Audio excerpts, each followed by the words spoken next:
Entonces, decíamos, esta es la partícula 1 y la partícula 2 es lo que estoy pintando en color rojo ocurre al tiempo 1. Al tiempo 2 ocurren las colisiones y salen disparadas las partículas. Eso me representa las partículas en color verde. Y esta partícula ahora va a colisionar con una tercera partícula y ahora van a volver a cambiar su posición. Y esto me puede representar el tiempo T3. Entonces, lo importante es que las partículas, mientras vayan viajando, se van a desplazar en líneas rectas. Mientras estén viajando, van a desplazarse en líneas rectas. Eso es lo importante. Y van a cambiar su trayectoria cuando ocurra una colisión. Entonces, la trayectoria libre media La trayectoria libre media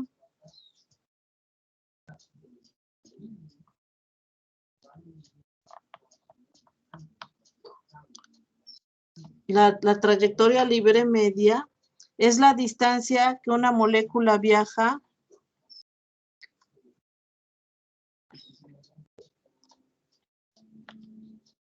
pásate, Ricardo, pásate por ahí. Que una molécula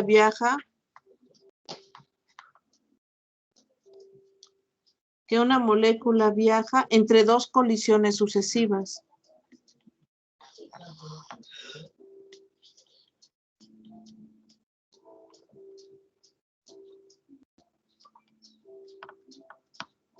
Entre dos colisiones sucesivas. Vamos a recurrir nuevamente al concepto que aprendimos las reuniones pasadas, que era la colisión cilíndrica.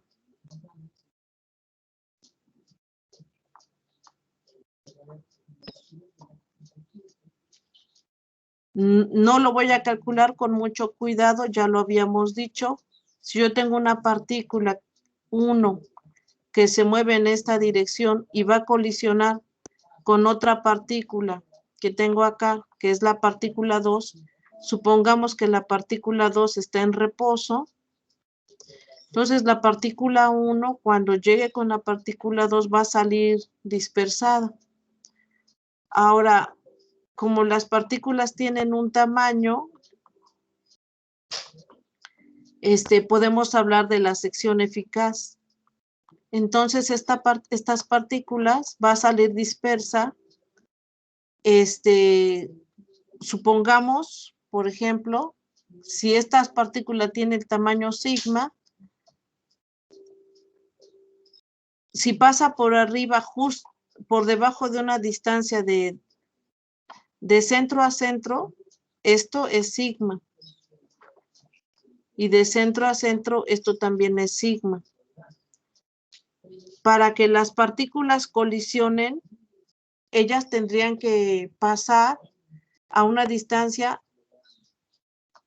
medida desde la partícula que está en reposo, desde la partícula 2 a una distancia sigma. Esta es mi distancia que le llamábamos B, que es el parámetro de impacto.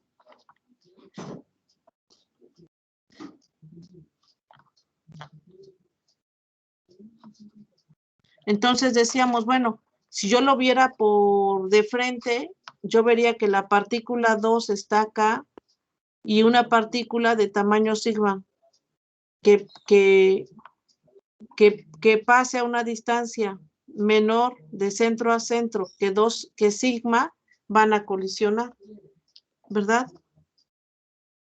Para que no colisionen, tendrían que ser exactamente a la distancia sigma, pero si la distancia, o sea, es como si yo creara un cascarón esférico de tamaño sigma.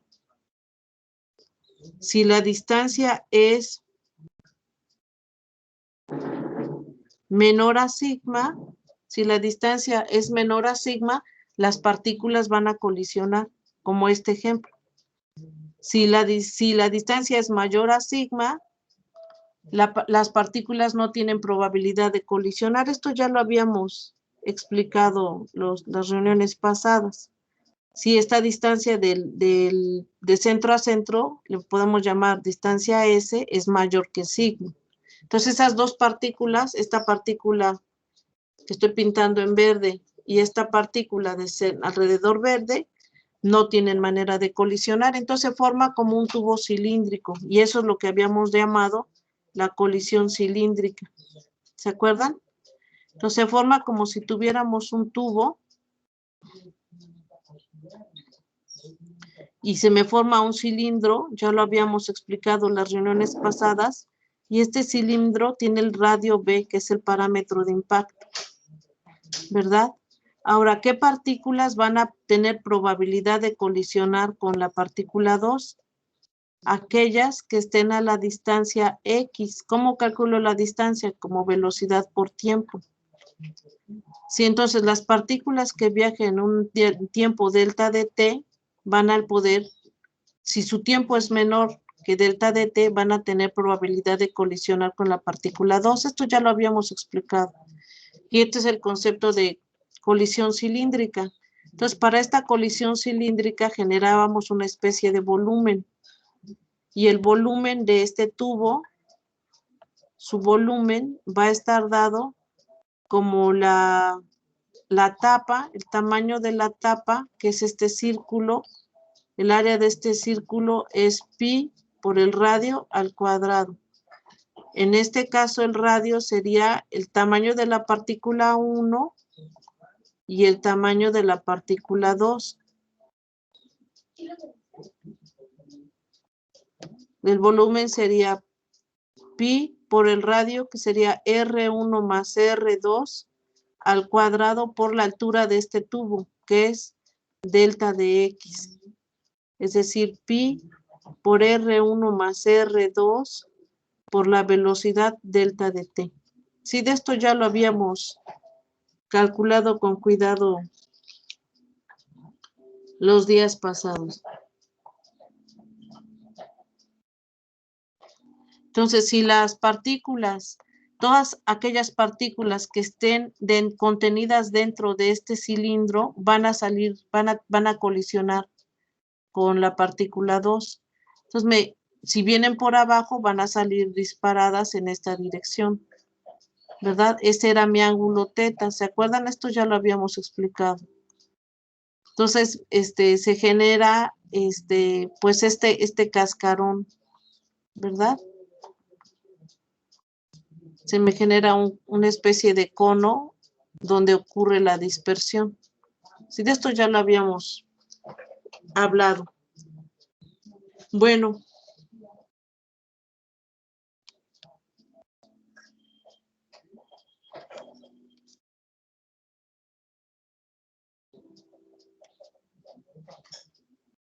Entonces, quiere decir que el centro, para que exista una colisión, para que ocurra una colisión, para que ocurra una colisión, el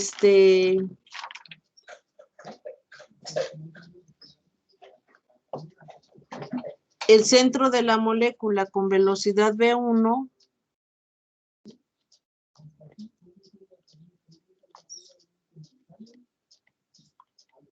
de la molécula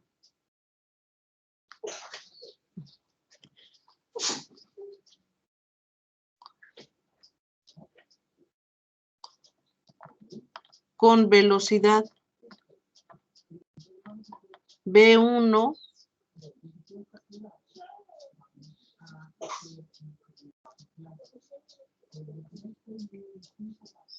debe al tiempo delta de T caer dentro del cilindro.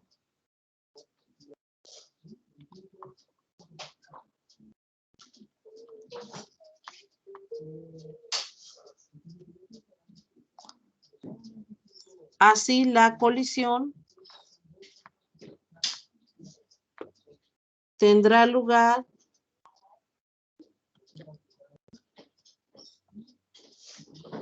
al tiempo delta de t. ¿Sí? Esa es, bueno, pero esto ya lo habíamos hablado los días pasados. Este es el concepto de colisión cilíndrica.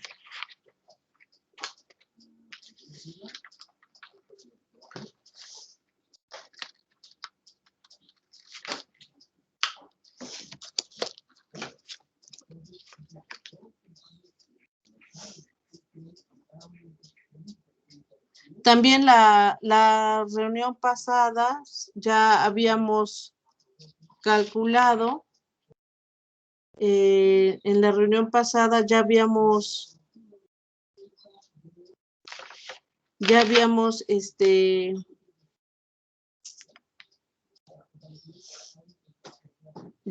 calculado lo siguiente.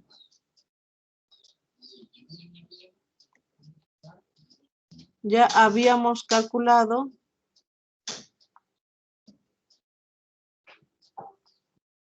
habíamos calculado que el volumen total ocupado por las colisiones cilíndricas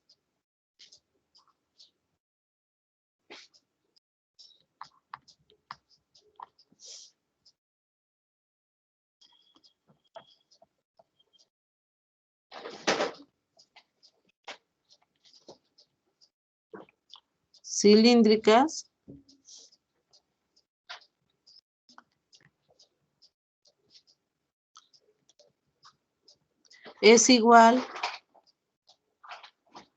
al volumen del cilindro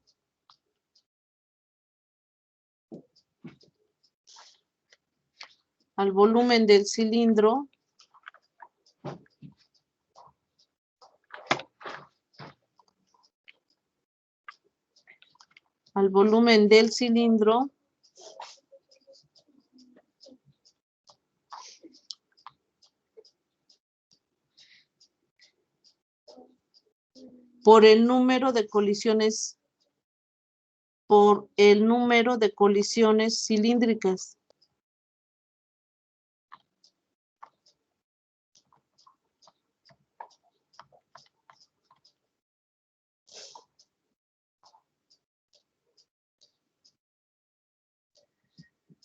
Y habíamos encontrado que esta es una función de distribución que depende de posiciones, de velocidad, posiblemente del tiempo. Lo calculamos las reuniones pasadas. Poníamos delta de R, delta de B, pi por R1 más R2 al cuadrado por B1 menos B por delta de T. Ya las reuniones pasadas lo calculamos con mucho cuidado. Nada más ahorita quiero comentar la velocidad por la norma de la velocidad 1 menos velocidad 2. Su norma por delta de T es este término. R1 más R2 al cuadrado es sigma, es este término con el pi. Entonces ese es el volumen del cilindro, ¿sí? Y el número de colisiones está dado a través de esta función de distribución, ¿sí?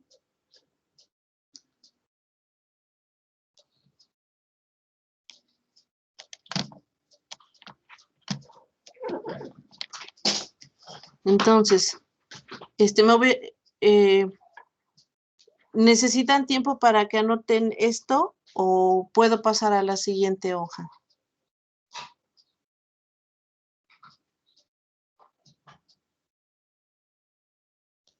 Chicos. ¿Por mí puede seguir? Ajá. Adalberto.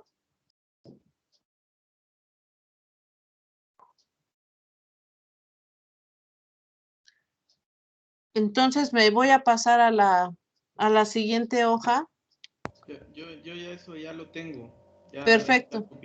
Esto ya lo habíamos calculado, sí, No, casi. por eso ya lo estoy pasando más rápido. porque ya lo habíamos calculado.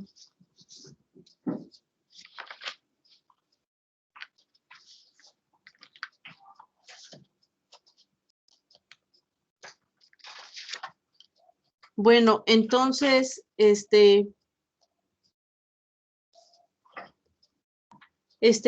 cuando hicimos esta cuenta, una consideración era suponer que estaba diluido, ¿verdad? Y si el gas era suficientemente diluido, esa era la primera consideración que hacíamos. Entonces, si el gas era suficientemente diluido, esta función, lo voy a anotar en la siguiente diapositiva. Esta función que depende de la posición, de la velocidad y del tiempo, es mi función de distribución. Si el gas está suficientemente diluido,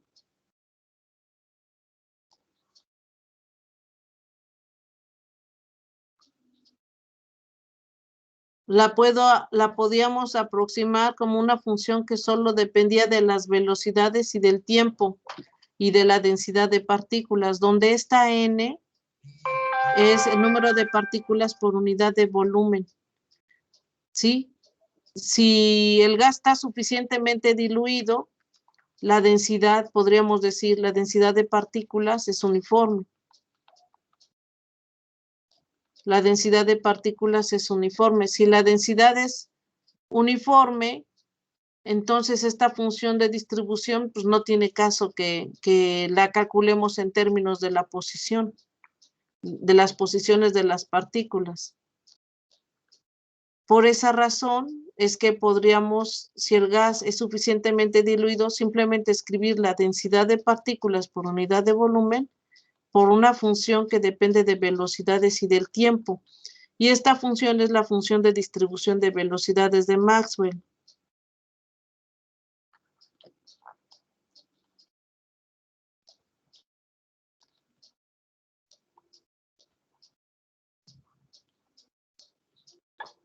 Por eso nos echamos las cuentotas pasadas los días anteriores, ¿verdad? Por eso Sí.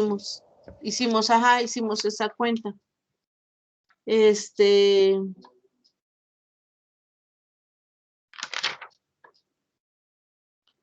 Entonces, voy a comentarlo acá.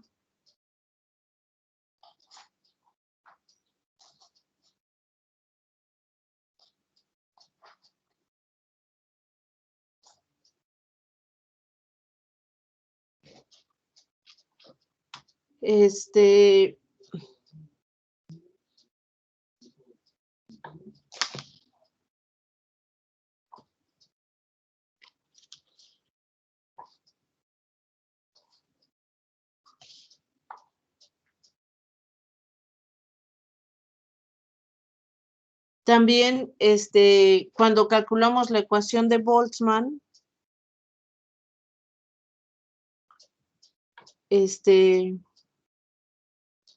cuando calculamos la ecuación de Boltzmann,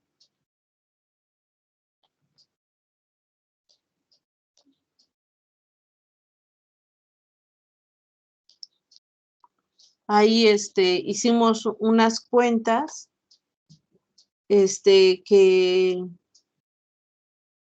bueno, pero ya las tenemos mostradas. Teníamos una función que depende de posición, de velocidad y del tiempo, y otra función f que también depende de posición, de velocidad y del tiempo, y luego acá va multiplicada por b menos b1. Esta cuenta la hicimos pi por sigma cuadrado. ¿Por qué le pongo sigma cuadrado? Porque si las partículas son del mismo tamaño, la distancia de centro a centro entre ellas, si las partículas tienen tamaño sigma, la distancia de centro a centro también es sigma. Sí, entonces es como si se me formara un cascar, una circunferencia de radio sigma. ¿Sí? Entonces, en lugar de poner R1 más R2, pongo pi por sigma al cuadrado. Entonces, ya habíamos calculado este término de pi sigma cuadrado,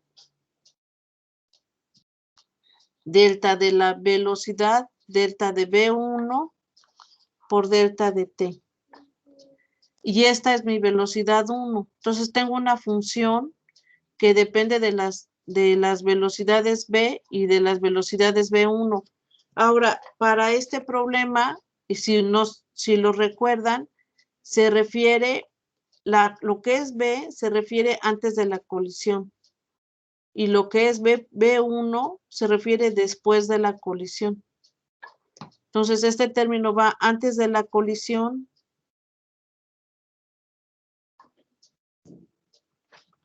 Y este término va después de la colisión.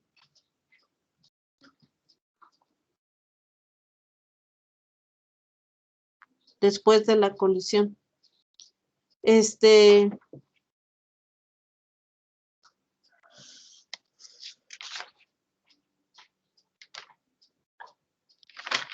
Entonces decimos que el número total de colisiones, lo voy a anotar acá. Decimos que el número total, Ángel, si te tienes que ir, ve, para que no te retrase yo.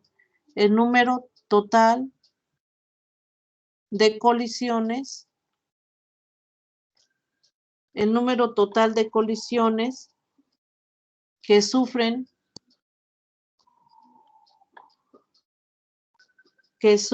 las moléculas con velocidad v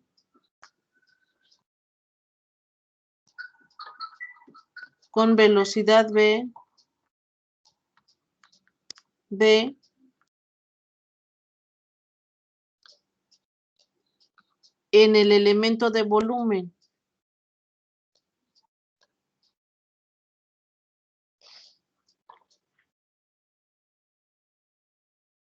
Delta de R en el elemento de volumen, delta de R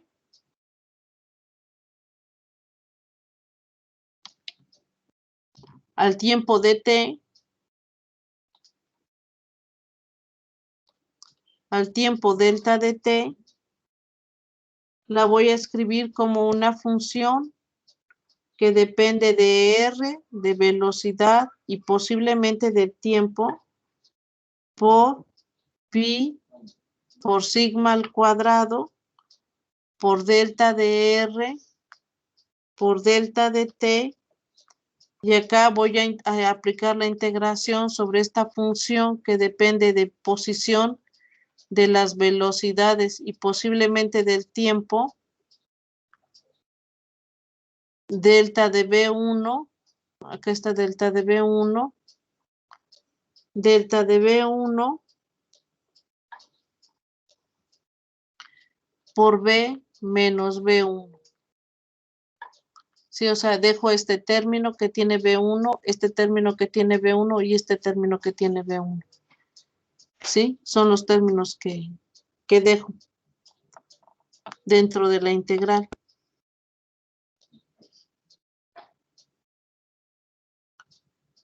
¿Sí?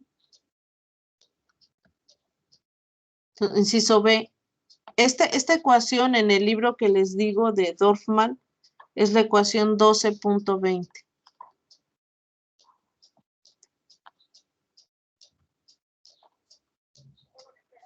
Inciso B.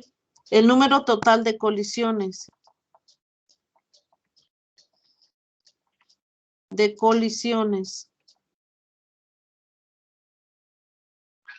Que sufren las moléculas de todas velocidades.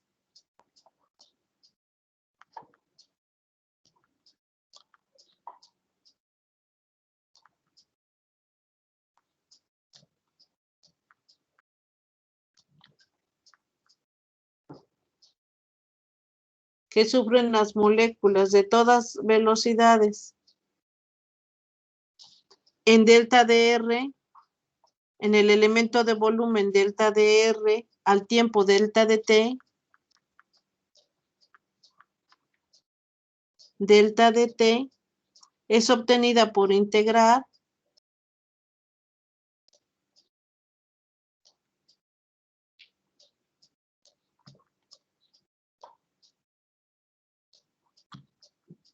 la ecuación, esta ecuación, la ecuación anterior, de integrar la ecuación 12.20 sobre la velocidad v.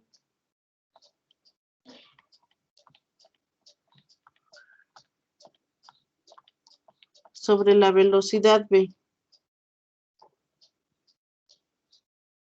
Entonces, si hago eso, entonces me quedaría, si integro sobre, si quiero calcular el número total de colisiones sobre todas las velocidades, todas las que sufren las moléculas de todas las velocidades, entonces yo tendría que integrar en la velocidad v y me queda delta de r, delta de t, pi por sigma cuadrado, la integral de delta de b por la integral delta de b1 por esta función que tengo acá,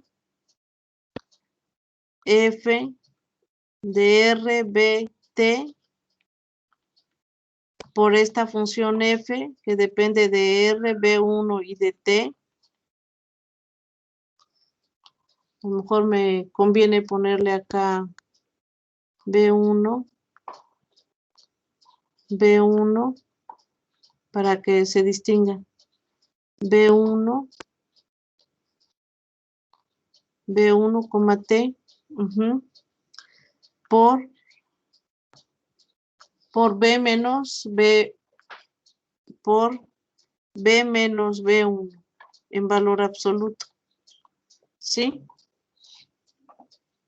De esa manera.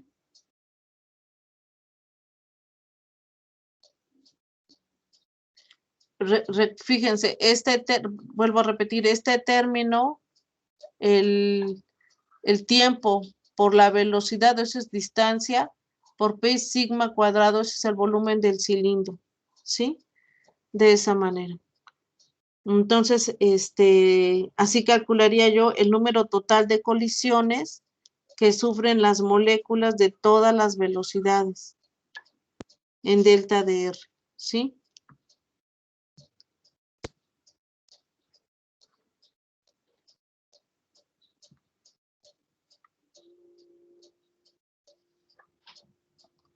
Entonces, ahora suponga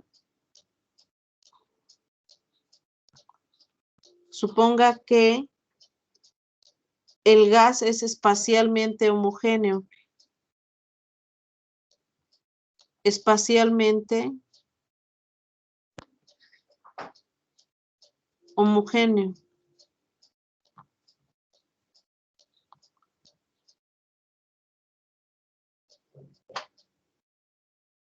Decíamos hace rato, si el gas es espacialmente homogéneo, entonces quiere decir que no depende de la posición. Si es homogéneo, entonces la densidad de partículas es uniforme, ¿verdad?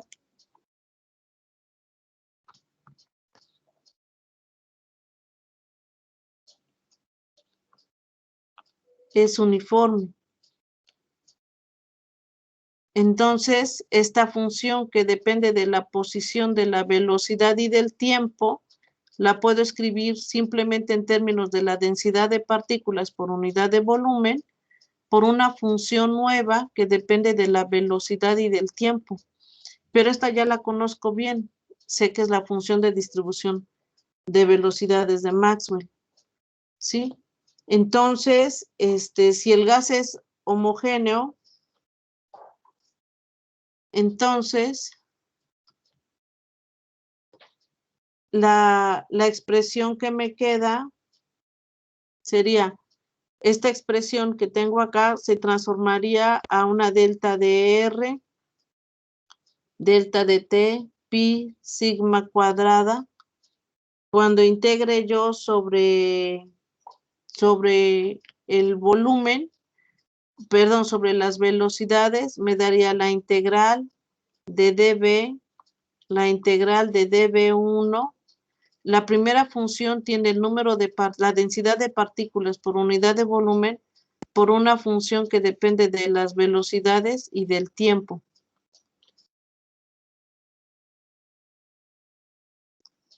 Que depende de velocidades y de tiempo. Y la otra función f también va a darme, me va a producir una n por una función f que depende de b1, t. ¿Sí? Y también vuelve a ser la función de distribución de velocidades de Maxwell por b menos b1. Por b menos b1. Entonces ya sacando n, esta n con esta n me da n cuadrada. Entonces me daría delta dr, delta de... Vean que las partículas pueden ser del mismo tipo o pueden ser de tipos distintos. Puede ser que haya una mezcla. En este problema no estamos pensando en una mezcla de partículas. Estoy pensando que las partículas son del mismo tamaño. Y entonces me da n cuadrada delta de b por una función que depende de b, t por una integral de db1 por una función que depende de velocidad 1 y posiblemente del tiempo por db1, ya lo puse db1 por b menos b1. ¿Estamos de acuerdo? Hasta ahí es como lo estaríamos proponiendo. Y esta expresión lo que me da es el número de colisiones. Esto representa el número de colisiones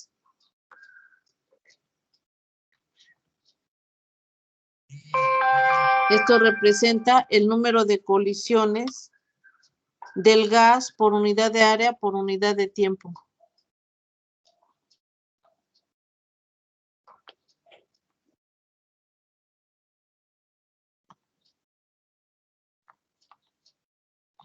Por unidad de tiempo.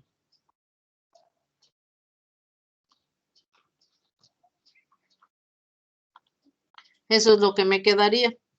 Entonces voy a detener acá la grabación para que tengan tiempo para copiar y ahorita continúo.